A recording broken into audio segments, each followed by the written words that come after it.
नमस्कार, श्री स्वामी समर्थ. जर तुमची स्वामी सेवा मध्येच खंड पडली असेल तर हा व्हिडिओ शेवटपर्यंत नक्की पहा, कारण एक छोटी चूक तुमची पूर्ण साधना मागे नेऊ शकते. आज आपण अत्यंत महत्त्वाचा विषय पाहणार आहोत. स्वामी समर्थांच्या नित्यसेवेत खंड पडला तर काय करावे?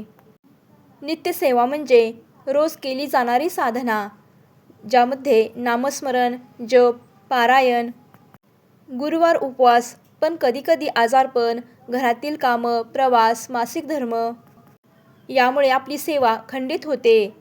खंड पडला तर स्वामी रागवतात का? तर नाही. स्वामी समर्थ हे दयाळू आहेत. ते भाव पाहतात, नियम नाही. जर तुमचा भाव खरा असेल तर स्वामी तुमच्यावर कधीच रागवत नाहीत. जर तुम्ही नित्यसेवा करत असताना जर या सेवेमध्ये खंड पडला तर स्वामींना मनापासून माफी मागा. स्वामी, माझ्याकडून चूक झाली, कृपा करा. दुसऱ्या दिवशी पुन्हा सेवा सुरू करा, थांबवू नका. खंड पडल्यामुळे एक अतिरिक्त जप करा, जसे की 11 माळी जप. गुरुवारी विशेष सेवा करा. दिवा, नैवेद्य, नामस्मरण करा. मनात अपराधीपणा ठेवू नका. सगळ्यात महत्त्वाचं म्हणजे श्रद्धा ठेवा.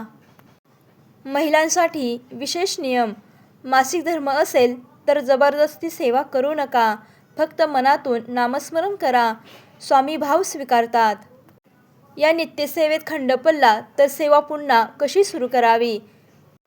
तर ही सेवा करण्यासाठी जिथे थांबली आहे तिथून पुन्हा सुरुवात करा. नवीन संकल्प करा. आजपासून पुन्हा सेवा सुरू करते असं स्वामींना सांगा.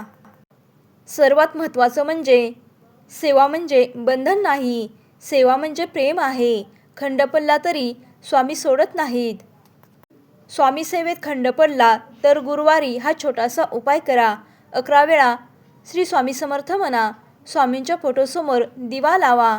मन शांत होईल.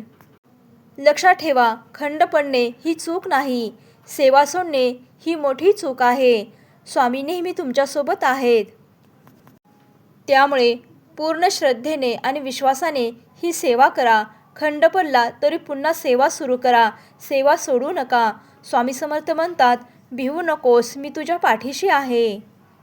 तुम्हीही स्वामी सेवा करत असाल आणि स्वामी सेवा करत असताना तुमच्याही सेवेमध्ये खंड पडला आहे का? अनुभव कमेंटमध्ये नक्की सांगा. श्री स्वामी समर्थ. जय जय स्वामी समर्थ. सांगितलेली संपूर्ण माहिती तुम्हाला आवडली असेल तर व्हिडिओला लाईक करा, शेअर करा आणि चॅनलला नक्की सबस्क्राईब करा. धन्यवाद.